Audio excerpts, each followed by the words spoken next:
Hello, Mom.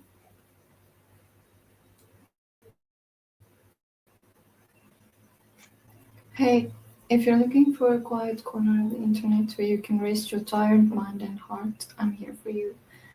My name is Donal, and I'm gonna read to you while you hold yourself a little tighter and breathe.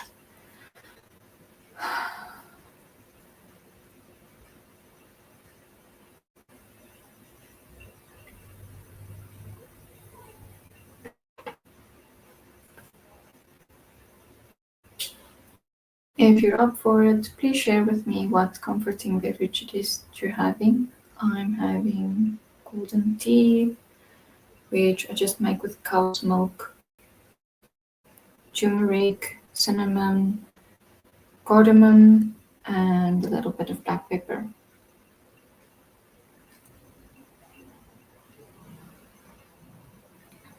If you're up for it. Otherwise, just oh, soup. Nice. Is it butternut soup?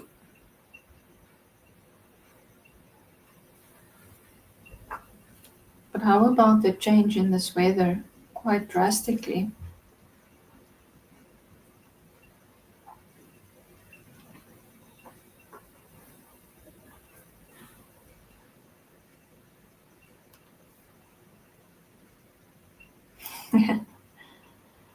Only flavor matters.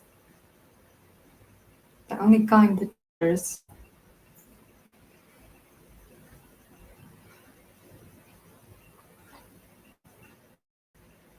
Oh, I have a short story to, if you will bear with me.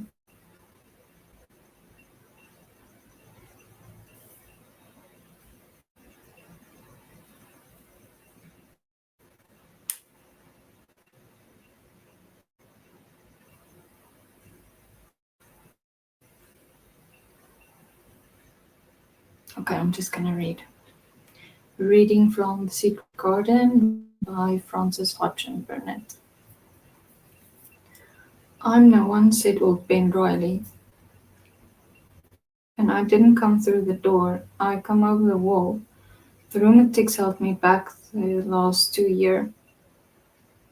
Come and did and better prunin, cried Dickon. I couldn't make out how it had been done. She was so fond of it, she was, said Ben Weatherstaff slowly.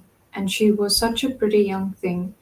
She says to me once, Ben, says she laughing, if ever I'm ill or if I go away, you must take care of my roses. When she did go away, the order was no one was ever come nigh, but I come, with a grumpy obstinacy. Over the wall I come until the rheumatic stopped me, and I did a bit of work once a year. She gave me her order first. It wouldn't have been as big as it is if thou hadn't done it, said Dickon. I did wonder. I'm glad you did it with the staff, said Colin. You'll know how to keep the secret. Aye, I'll know, sir, answered Ben. And it'll be easier for a man with rheumatics to come over the wall. On the grass near the tree, Mary had dropped her trowel. Colin stretched out his hand and took it up. An odd expression came into his face, and he began to scratch at the earth. His thin hand was weak enough, but presently, as they watched him, Mary, with quite breathless interest, he drove the end of the trowel into the soil and turned some over. You can do it! You can do it! Said Mary to herself. Certainly you can. Dickon's round eyes were full of eager curiousness, but he said not a word. Ooh, pasta! Eat pasta, run faster!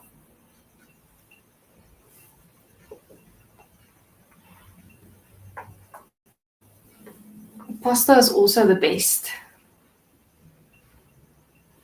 Noise. Weatherstaff looked on with an interested face. Colin preserved. After he had turned a few trowelfuls of soil, he spoke exultantly to Dickon in his best Yorkshire. "Thou saidst that have me walking about here same as other folk, and thou said thou had me digging. I thought thou was just leaning to please me. This is only the first day I've walked, and here I am digging." Ben Witherspoon's mouth fell open again when he heard him, but he ended by chuckling. "Oh," he said, "that sounds as if thou'd got wits enough. Thou're a Yorkshire lad for sure, and thou're digging too. How'd thou like to plant a bit o' something? I can get thee a rose in a pot." "Go and get it," said Colin, digging excitedly. "Quick, quick!" It was done quickly indeed. Ben Weatherstaff went his way forgetting rheumatics. Dickon took his spade and dug a hole deeper and wider than a new digger with a thin white hand could make it. Mary slipped out to run and bring back a watering can. When Dickon had deepened the hole, Colin went turning the soft earth over and over. He looked up at the sky, flushed and glowing with the strangely new exercise, slight as it was. "I want to do it before the sun goes quite down," he said. Mary thought that perhaps the sun held back a few minutes just on purpose. Ben Weatherstaff brought the rose in its pot from the greenhouse. He hobbled over the grass as fast as he could. He began he had begun to be excited too. He knelt down by the hole and broke the pot from the mould. "Here, lad," he said, handing the plant to Colin. "Set it in the earth thyself, same as the king does when he does to a new place."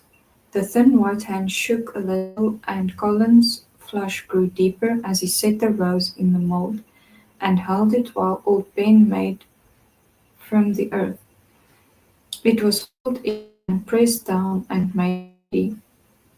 Mary was leaning forward on her hands and knees. Soot had flown down and marched forward to see what was being done. Nuts and shells chattered about it from a cherry tree. "It's planted," said Colin at last, and the sun was only slipping over the edge. "Help me up, Dickon. I want to be standing when it goes. That's part of the magic."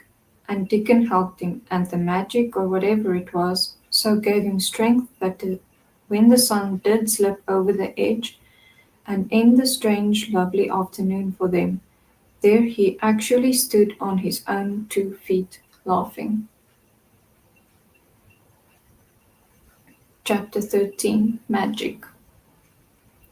Dr. Craven had been waiting some time at the house when they returned to it. He had indeed begun to wonder if it might not be wise to send someone out to explore the garden paths. When Colin was brought back to his room, the poor man looked him over seriously. "You should not have stayed so long," he said. "You must not overexert yourself." "I'm not tired at all," said Colin. "It has made me well. Tomorrow I am going out in the morning as well as in the afternoon." "I'm not sure that I can allow it," answered Dr. Craven. "I am afraid it would not be wise." "It would only be wise to try to stop me." "It would not be wise to try to stop me," said Colin quite seriously. "I'm going." Even Mary had found out that one of Colin's chief peculiarities was that he did not know in the least what a rude little brute he was with his way of ordering people about. He had lived on a sort of desert island all his life, and as he had been the king of it, he had made his own manners and had no one to compare himself with. Mary had indeed been rather like herself, and since she had been at Misselthwaite, had gradually discovered that her own manners had not been of the kind which is usual or popular.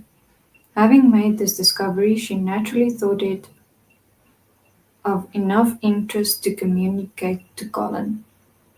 So she sat and looked at him curiously for a few minutes after Dr. Craven had gone.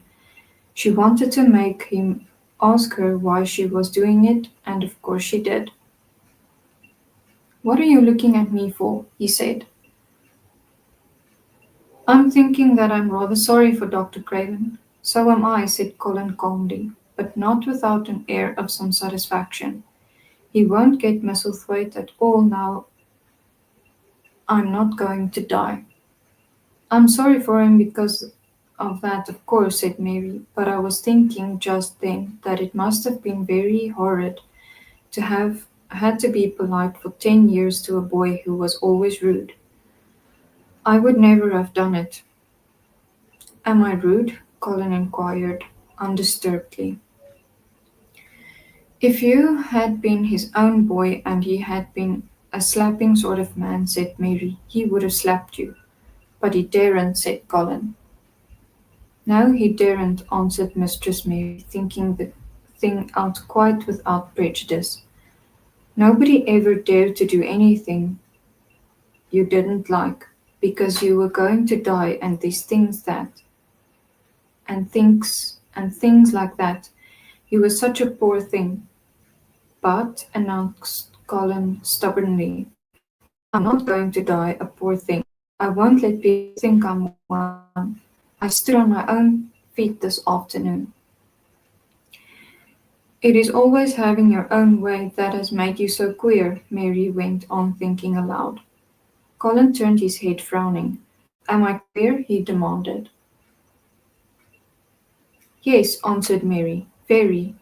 But you needn't be cross," she added impatiently, "because so am I queer, and so is Ben Weatherstaff. But I am not as queer as I was before I began to like people and before I found the garden."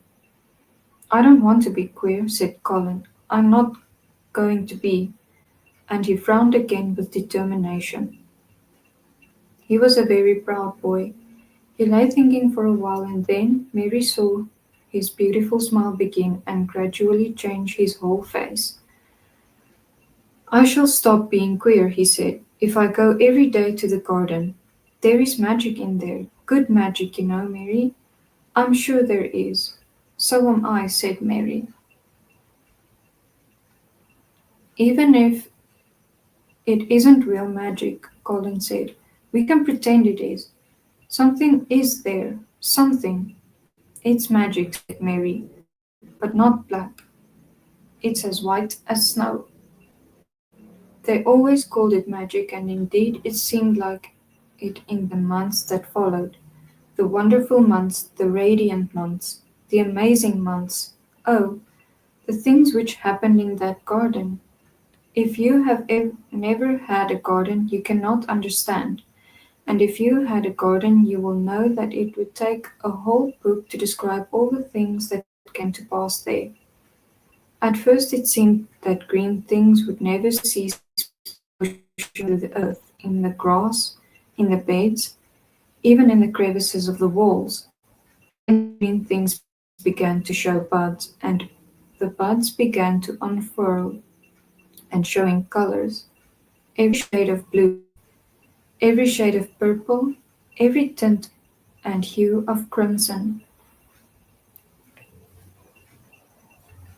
And its happy days flowers had been tucked away into every interval and corner.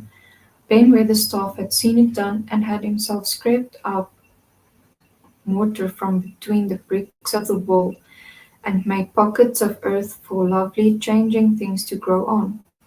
Iris and white lilies rose out of the grass and sheaves, and the green alcoves filled themselves with amazing armies of the blue and white flower lances of tall delphiniums and columbines or campanulas.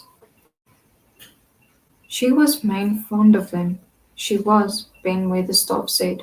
She liked them things as was allus pointing up to the blue sky, she used to tell. Not as she was one of them as looked down on the earth, not her. She just loved it, but she said, as the blue sky Alice looked so joyful. The seeds Dickon and Mary had planted grew as if fairies had tended them. Satiny poppies of all tints danced in the breeze by the score, gaily defying flowers which had lived in the garden for years and which might be confessed seemed rather to wonder how such new people had got there. And the roses,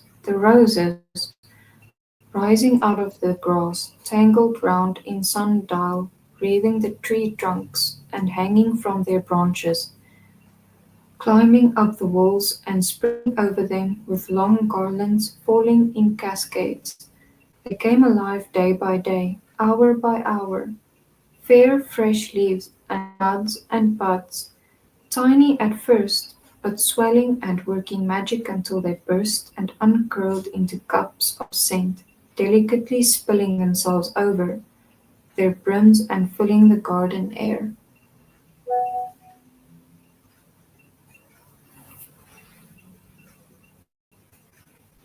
Colin saw it all, watching each change as it took place every morning. He has brought out, and every hour of each day when it didn't rain he spent in the garden. Even grey days pleased him. He would lie on the grass watching things growing, he said. If you watched long enough, he declared, you could see buds unsheath themselves.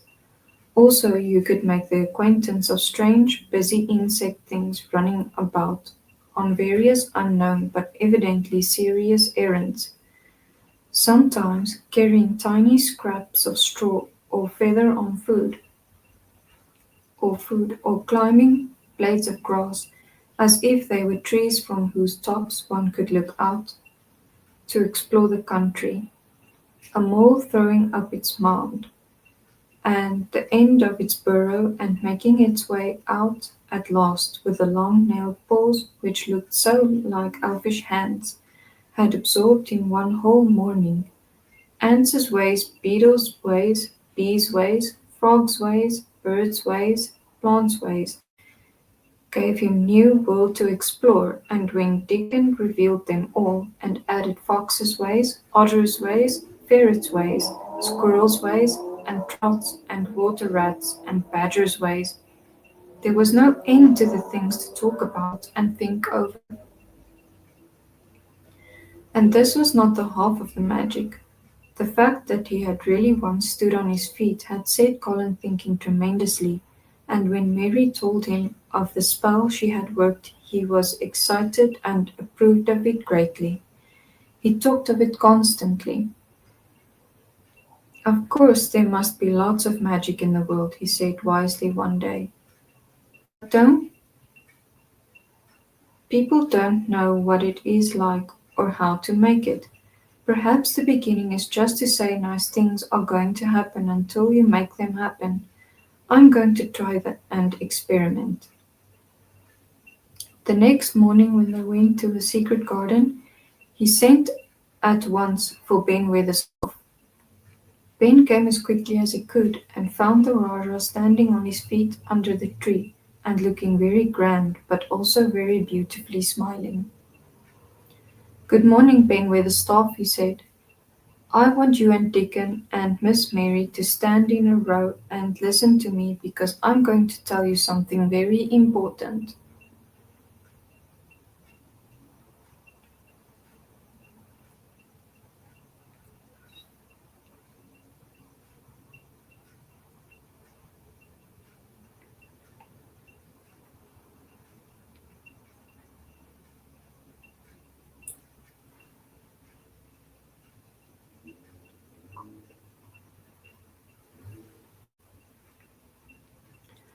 Aye, aye, sir, answered Ben Weatherstaff, touching his forehead.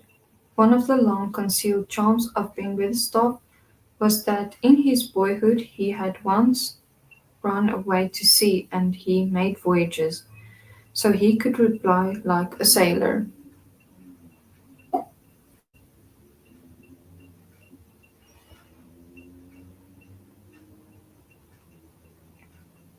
I'm going to try a scientific experiment, exclaimed the Rajah. When I grow up, I'm going to make great scientific discoveries, and I'm going to begin now with this experiment. Aye, aye, sir, said Ben Weatherstaff promptly, though this was the first time he had heard of great scientific discoveries.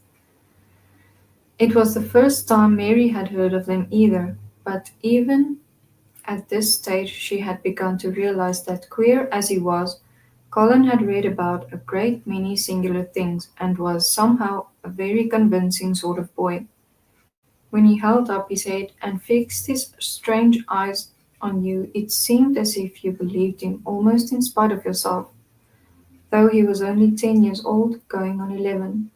At this moment he was especially convincing because he suddenly felt the fascination of actually making a sort of speech like a grown up person.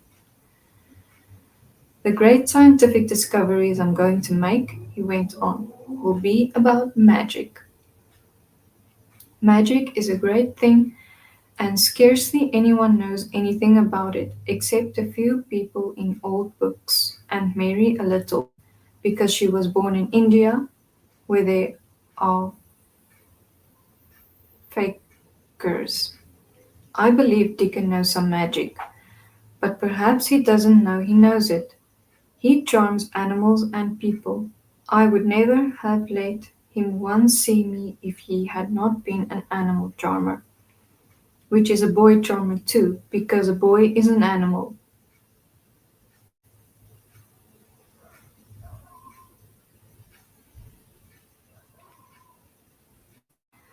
I am sure there is magic in everything, only he have not sense enough to get hold of it and make it do things for us, like electricity and horses and steam.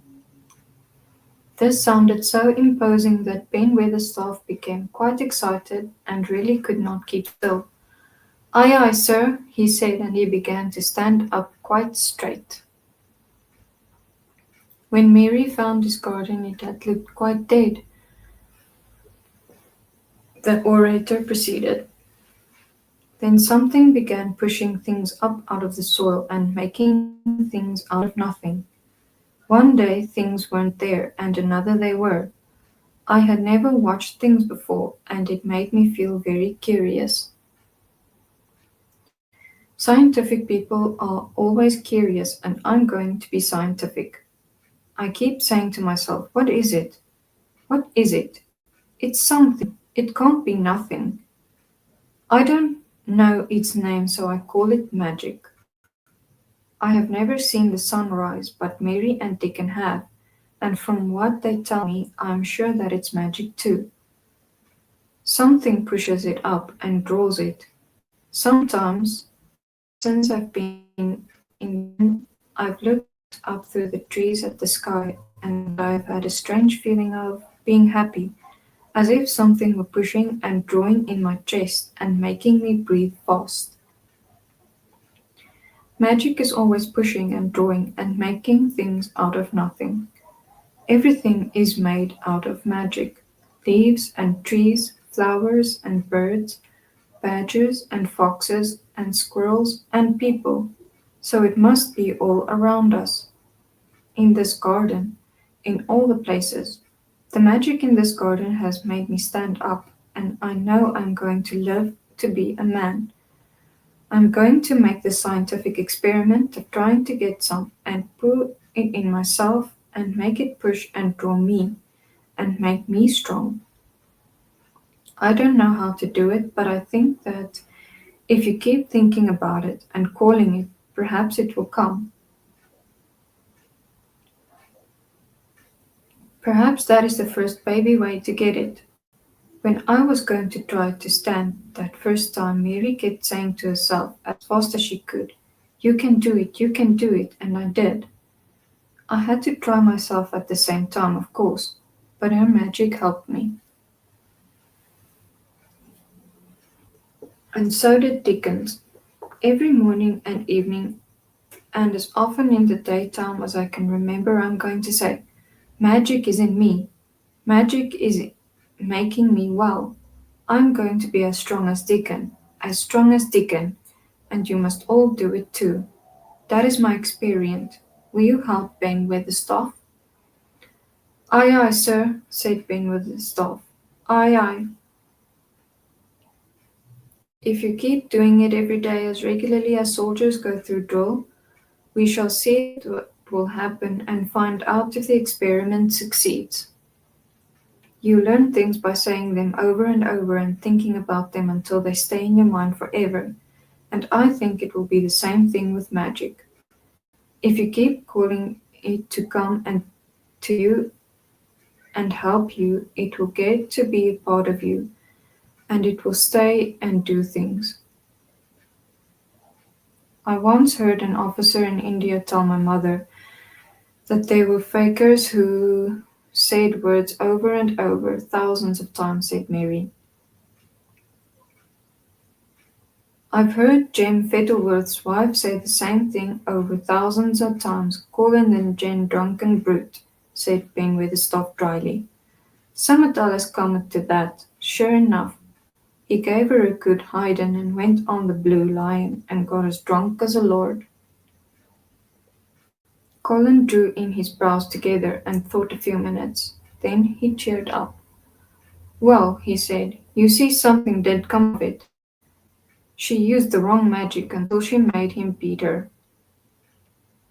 If she'd used the right magic and had said something nice, perhaps he wouldn't have got as drunk as a lord, and perhaps he might have brought her a new bonnet.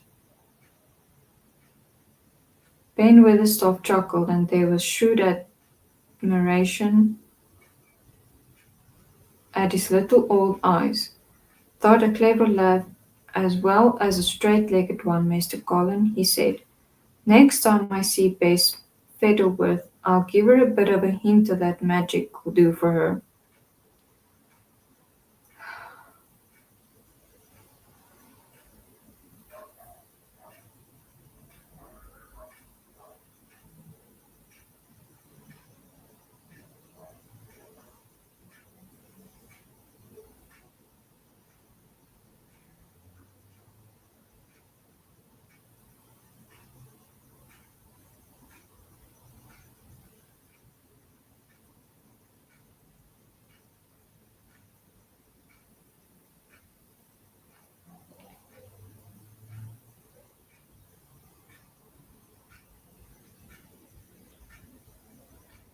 She'd be rare pleased if the scientific experiment worked, and so would Jim. Dickon had stood listening to the lecture, his round eyes shining with curious delight. Nut and shell were on his shoulders, and he held a long-eared white rabbit in his arm, and stroked it softly while it laid its ears along its back and enjoyed itself. Do you think the experiment will work? Colin asked him, wondering what he was thinking. He so often wondered what Dickon was thinking when he saw him looking at him, or at one of his creatures with his happy wide smile. He smiled now, and his smile was wider than usual. Aye, he answered, that I do.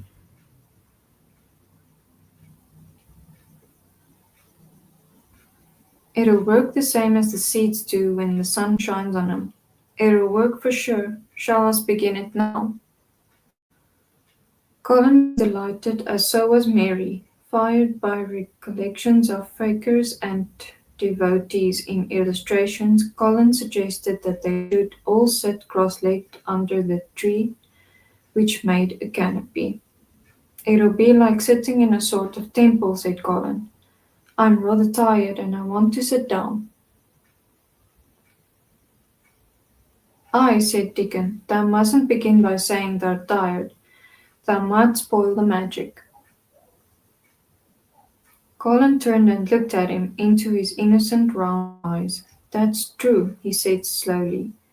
I must only think of the magic. It all seemed most majestic and mysterious when they sat down in their circle. Ben Weatherstaff felt as if he had somehow been led into appearing at a prayer meeting.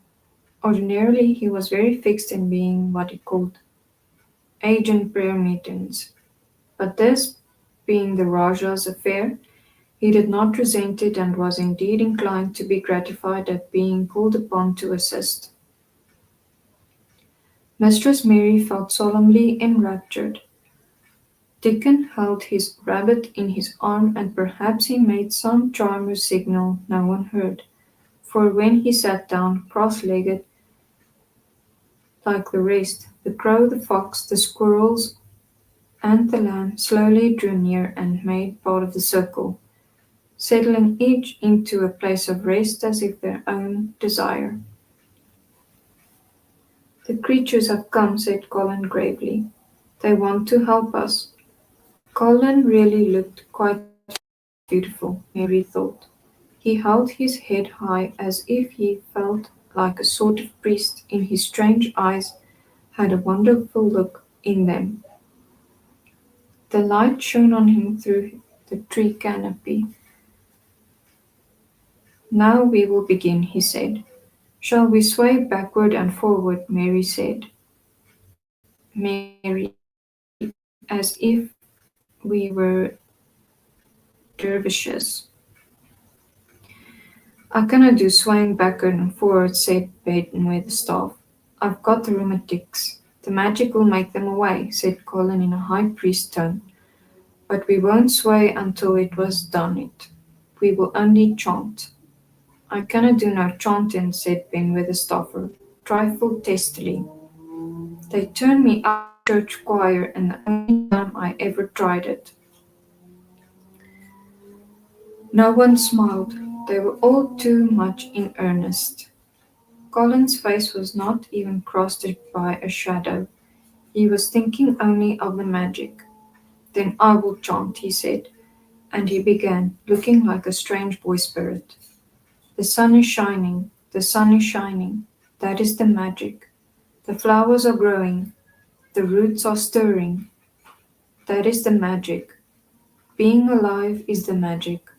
Being strong is the magic. The magic is in me."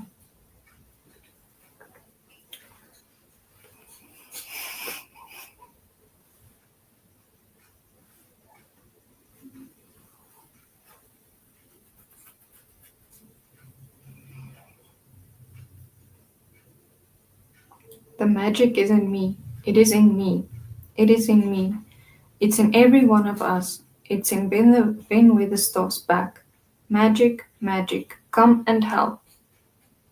He said it in a great many times, not 1,000 times, but quite a goodly number. Mary listened entranced. She felt as if it were once queer and beautiful, and she wanted him to go on and on. Ben Weatherstaff began to feel soothed into a sort of dream which was quite agreeable. The humming of the bees in the blossoms mingled with the chanting voice, and drowsily melted into a doze. Dickon sat cross-legged with his rabbit asleep on his arm, and a hand resting on the lamb's back. Soot had pushed away a squirrel and huddled close to him on his shoulder. The grey film dropped over his eyes. At last Colin stopped. "Now I'm going to walk around the garden," he announced. Ben Weatherstaff's head had just dropped forward, and he lifted it with a jerk. "You have been asleep," said Colin.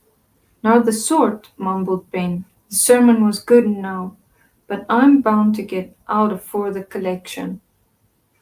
He was not quite awake yet. "We're not in church," said Colin. "Not me," said Ben, straightening himself. "Who said I were? I heard every bit of it. You said the magic was in my back. The doctor calls it rheumatics." The Rajah waved his hand. "That was the wrong magic," he said. "You will get better. You have my permission to go to your work, but come back tomorrow." "I'd like to see thee walk around the garden," grunted Ben. It was not an unfriendly grunt, but it was a grunt. In fact, being a stubborn old party and not having entire faith in the magic, he had made up his mind that if he were sent away, he would climb his ladder and look over the wall so that he might be ready to hobble back if there were any stumbling.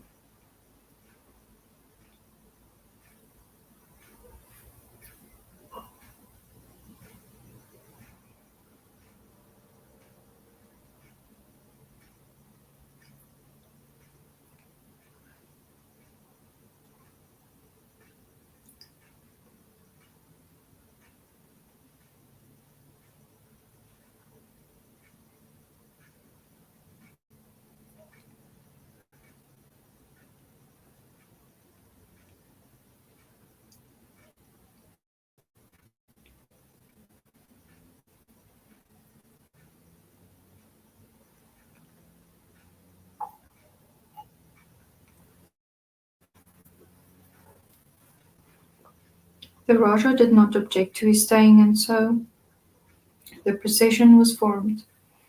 It really did look like a procession. Colin was at its head with Dickon on one side and Mary on the other. Ben Weatherstaff walked behind, and the creatures trailed after them. The lamb and the fox cub keeping close to Dickon on the white rabbit, hopping along or stopping to nibble, and Soot following with the solemnity of a person who felt himself in charge.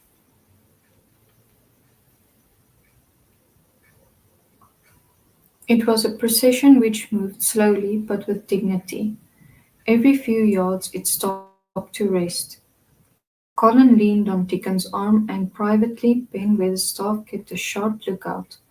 But now and then Colin took his hand from its support and walked a few steps alone. His head was held up all the time, and he looked very grand. "The magic is in me," he kept saying. "The magic is making me strong. I can feel it. I can feel it."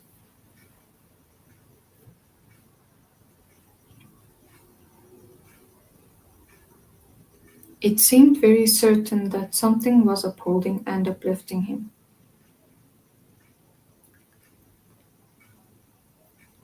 He sat on the seats of in the alcoves, and once or twice he sat down on the grass, and several times he paused in the path and leaned on Dickon.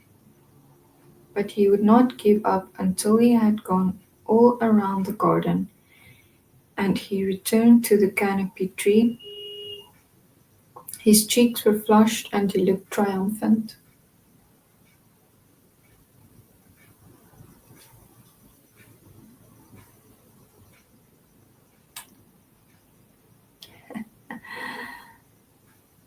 "I did it! The magic worked!" he cried. "This is my first scientific discovery." "What will Dr. Craven say?" broke out Mary. "He won't say anything," Colin answered, "because he will not be told. This is to be the biggest secret of all. No one is to know anything about it until I have grown so strong that I can walk and run like any other boy. I shall come here every day in my chair, and I shall be taken back in it. I won't have people whispering and asking questions, and I won't let my father hear about it until the experiment has quite succeeded. Then sometime when he comes back to Misselthwaite, I shall just walk into his study and say, 'Here I am. I am like any other boy. I am quite well, and I shall live to be a man. It has been done by scientific experiment.' I will think he is in He will think he is in a dream," cried Mary. "He won't believe his eyes." Colin flushed triumphantly. He had made himself believe that he was going to get well, which was really more than half the battle, if he had been aware of it. And the thought which stimulated him more than any other was this imagining what his father would look like when he saw that he had a son who was straight and strong as other fathers' sons. One of his darkest mysteries in the unhealthy, morbid past days had been his hatred of being a sickly, weak-backed boy whose father was afraid to look at him. He'll be obliged to believe them, he said. One of the things I'm going to do after the magic works, and before I begin to make scientific discoveries, is to be an athlete. We shall have thee taken to boxing or in a week or so, said Ben with a laugh. That'll end with winning a belt and being champion prize fighter in all England. Colin fixed his eyes on him sternly. Weatherstaff, he said, that is disrespectful. You must not make liberties because you are athlete. However much the magic works, I shall not be a prize fighter. I shall be a scientific discoverer. Ax pardon, sir, answered Ben, touching his forehead in salute. I ought to have said it wasn't a joking matter, but his eyes twinkled and secretly he was immensely pleased. He really did not mind being snubbed since the snubbing meant that the lad was gaining strength and spirit.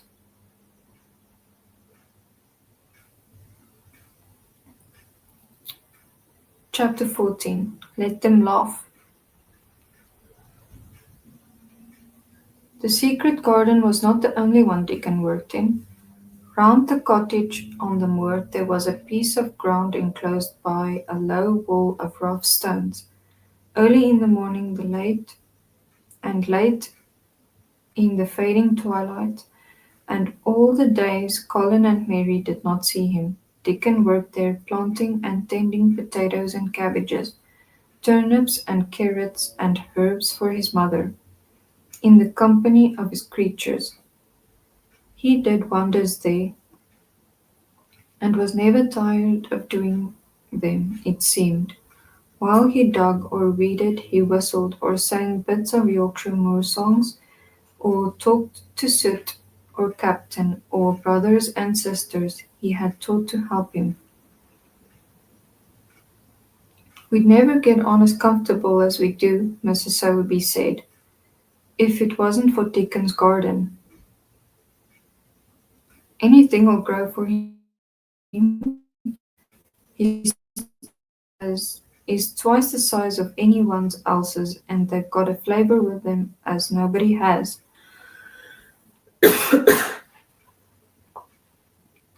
When she found a moment to spare she liked to go out and talk to him. After supper there was still a long clear twilight to work in, and that was her quiet time. She could sit upon the low rough wall and look on her and hear stories of the day. She loved this time. There were not only vegetables in this garden.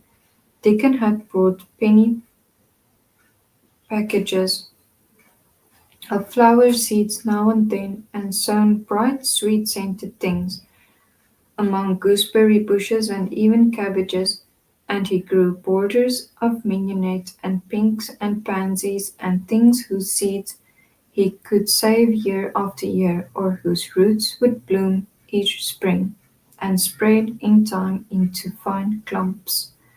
The low wall was one of the prettiest things in Yorkshire because he had tucked moorland foxglove and ferns and rock cess and hedge-growth flowers into every crevice until only here and there glimpses of the stone were to be seen.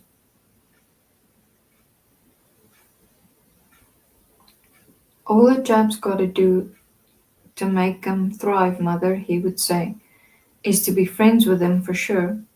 They're just like the creatures. If they're thirsty, give 'em a drink, and if they're hungry, give 'em a bit of food. They want to live same as we do. If they died, I should feel as if I'd been a bad lad and somehow treated them heartless."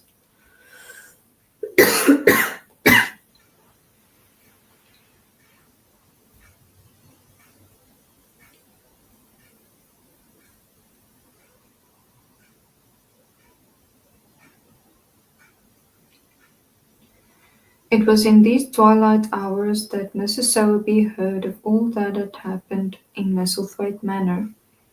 At first she was only told that Master Colin had taken a fancy to going out into the gardens with Miss Mary, and that it was doing him good. But it was not long before it was agreed between the two children that Deacon's mother might come into the secret.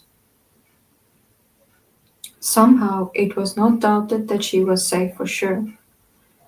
So one beautiful still evening Deacon told the whole story, with all the thrilling details of the buried key, and the robin, and the grey haze which had seemed like deadness, and the secret Mistress Mary had planned never to reveal. The coming of Dickon, and how it had been told of him, the doubt of Master Colin, and the final drama of his introduction to the hidden domain, combined with the incident of Ben Weatherstaff's angry face peering over the wall, and Master Colin's sudden indignant strength, made Mr. Sowerby's nice-looking face quite change colour several times. "My word," she said, "it was a good thing that little lass came into the Manor. It's been making o' her and the savin' o' him, standing on his feet, and us all thinking he was poor half-witted lad for not with not a straight bone in him." She asked a great many questions, and her blue eyes were full of deep thinking. "What do they make of it, the Manor, him being so well and cheerful and never complaining?" she inquired. "They don't know what to make of it," answered Deacon.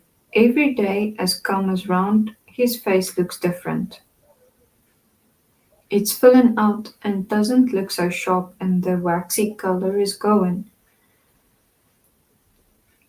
But he has to do his bit o' complaining with a highly entertained grin." "What for a mercy's name?" asked Mr. Sowerby. Dickon chuckled. "He does it to keep them from guessing what's happened. If the doctor knew he'd found out he could stand on his feet, he'd likely write and tell Mr. Craven. Mr. Collins saving the secret to tell himself. He's going to practice his magic on his legs every day till his father comes back, and then he's going to march into his room and show him he's as straight as other lads, but him and Miss Mary thinks it's best plan to do a bit of groaning and fretting now and then, to throw folk off his scent." Mr. Sowerby was laughing a low, comfortable laugh long before he had finished his last sentence. "Aye," she said, "that pair's enjoying theirselves, I'll warrant. I'll get a good bit of acting out of it, and there's nothing children likes as much as play acting. Let's hear what they do." Dickon sat up on his heels to tell her. His eyes were twinkling with fun. "Master Colin is carried down to his chair every time he goes out," he explained, "and he files out at John. He flies out at John, the footman, for not carrying him as careful enough. He makes himself as helpless looking as he can, and never lifts his head until we're out of sight of the house, and he grunts and frets a good bit when he's been settled into his chair. Him and Miss Mary both got to enjoyin', and when he groans and complains she'll say, 'Poor Colin, does it hurt so very much? Are you so weak as that, poor Colin?' But the trouble is that sometimes they can scarce keep from bursting out laughing. When he gets safe into the garden, they laugh till they've no breath left to laugh with, and they have to stuff their faces into Master Colin's cushion to keep the gardens from hearing, if any of 'em's about. The more they'll laugh, the better for 'em," said Mrs. Sowerby, still laughing herself. "Good healthy child's laughing better than pills any day o' the year. That pair'll plump up for sure." "They're plumping up," said Deacon. "They're that hungry they don't know how to get enough to eat without making talk. Master Colin says If he keeps sending for more food, they won't believe he's an invalid at all. Miss Mary says she'll let him eat her share, but he says that if she goes hungry, she'll get thin, and they mun both get fat at once.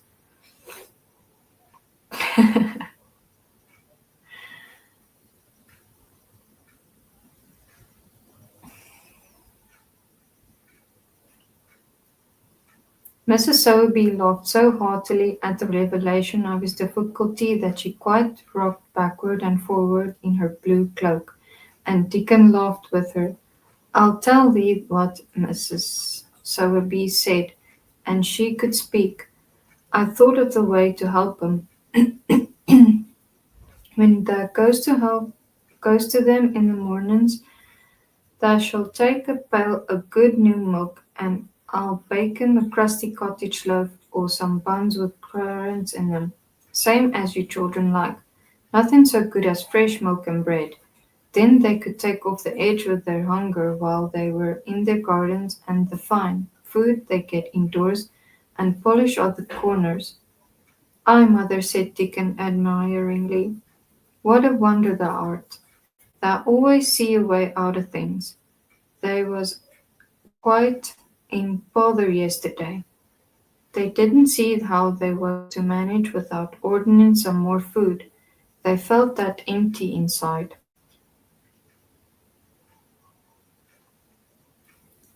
They're two young uns growing at fast, and health's coming back to both of 'em. Children's like that feels like young wolves and food flesh and blood to them," said Mrs. Sowerby. Then she smiled Dickon's own curving smile. "Ay, but they're enjoying themselves for sure," she said. She was quite right. The comfortable, wonderful mother creature. And she had never been more so than when she said their play acting would be their joy. Colin and Mary found it one of their most thrilling sources of entertainment. The idea of protecting themselves from suspicion had been unconsciously suggested to them by the puzzled nurse and then by Dr. Craven himself. "Your appetite is improving very much, Master Colin," the nurse had said one day. "You used to eat nothing, and so many things disagreed with you."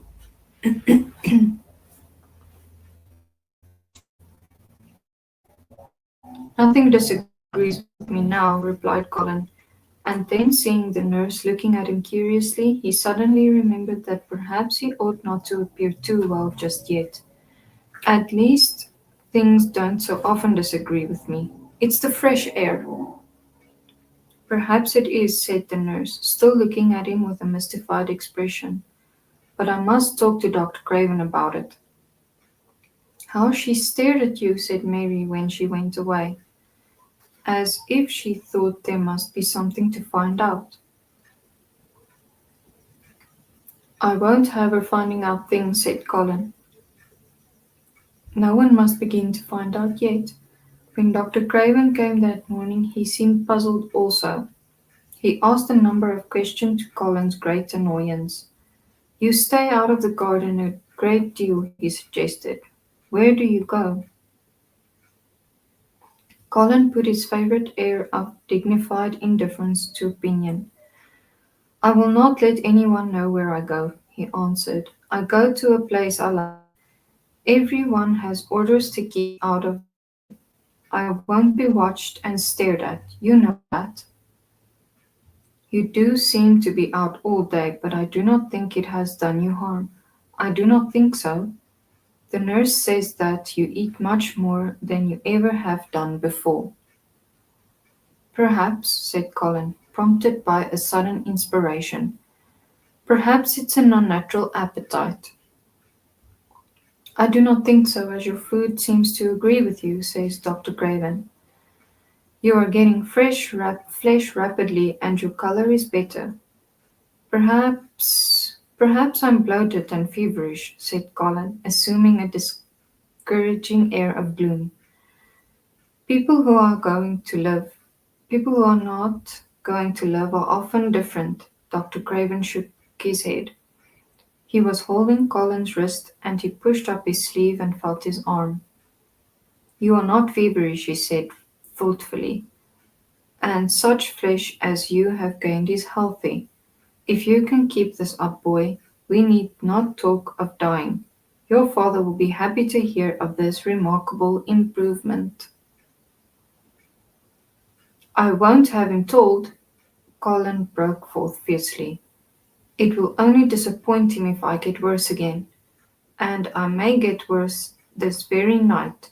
I might have a raging fever. I feel as if I might be beginning to have one now.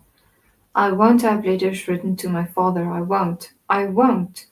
You are making me angry, and you know that is bad for me. I feel hot already.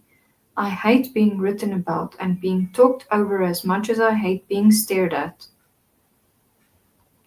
"Hush, my boy," Dr. Craven soothed him. "Nothing shall be written without your permission. You are too sensitive about things. You must not undo the good which has been done." He said no more about writing to Mr. Craven, and when he saw the nurse he privately warned her that such a possibility must not be mentioned to the patient. "The boy is extraordinarily better," he said. "His advance seemed almost abnormal, but of course he's doing now of his own free will what he could not make him do before. Still, he excites himself very easily, and nothing must be said to irritate him." Mary and Colin were much alarmed and talked together anxiously. From this time dated their plan of play acting. "I may be obliged to have a tantrum," said Colin regretfully. "I don't want to have one, and I'm not miserable enough now to work myself into a big one. Perhaps I couldn't have one at all. That lump doesn't come in my throat now, and I keep thinking of nice things instead of horrible ones. But if they talk about writing to my father, I shall have to do something." He made up his mind to eat less, but unfortunately it was not possible to carry out his brilliant idea when he wakened each morning with an amazing appetite, and the table near his sofa was set with a breakfast of homemade bread and fresh butter, snow-white eggs, raspberry jam, and clotted cream. Mary always breakfasted with him, and when they found themselves at the table, particularly if there were delicate slices of sizzling ham, sending forth tempting odours from under a hot silver cover, they could not they would look into each other's eyes in desperation. "I think we shall have to eat it all this morning, Mary," Colin always ended by saying. "We can send away some of the lunch and had a great deal of the dinner."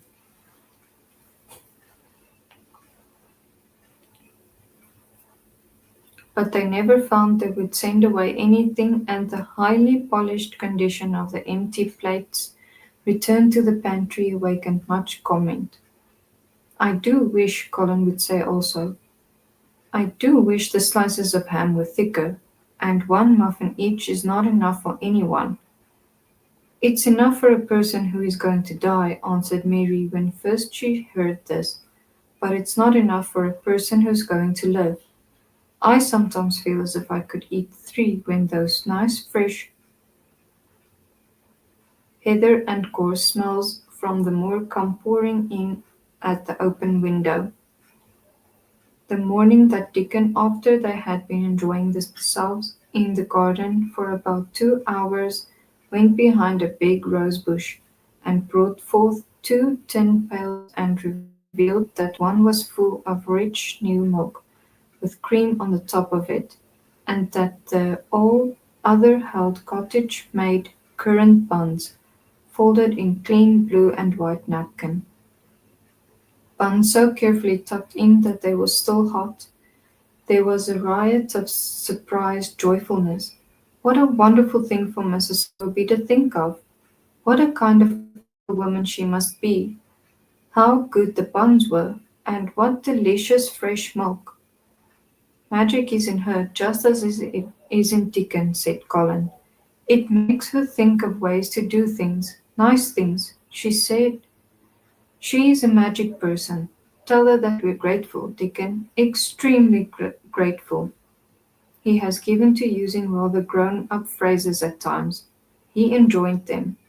He liked this so much that he improved upon it. Tell her that she has been most bounteous and our gratitude is extreme.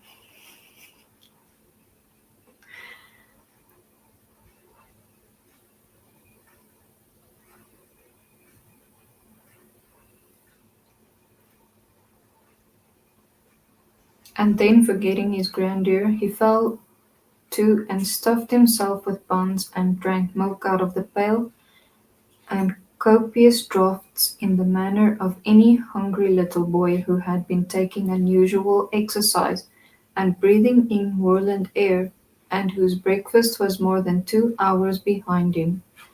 This was the kind of beginning of many agreeable incidents of the same kind. They actually awoke to the fact that as Mrs. Sowerby had 14 people to provide food for, she might not have enough to satisfy 2 extra appetites every day, so they asked her to let them send some of their shillings to buy things. Dickon made the stimulating discovery that in the wood in the park outside the garden where Mary had first found them piping to the wild creatures, there was a deep little hollow where you could build a sort of tiny oven with stones and roast potatoes and eggs in. Roasted eggs were a previously unknown luxury, and very hot potatoes with salt and fresh butter in them were fit for a woodland king. Besides being deliciously satisfying, you could buy both potatoes and eggs and eat as many as you liked without feeling as if you were taking food out of the mouths of 14 people.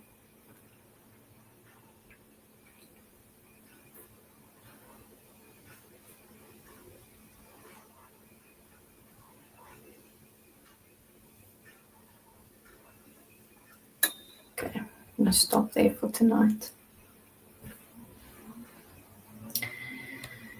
Even if you have to do it stealthily, don't stop fighting for yourself. You're worth defending and you're worth protecting. I know some people can make a very good argument as to why you might not be, and the only determining factor is whether or not you accept it, not if you believe it. What I mean by that is believe that you're worthless, but only to the people who see no worth in you.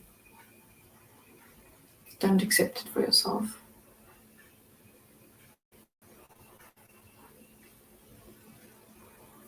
Love you too, Mom. If you need me again, I'll be back soon. Good night.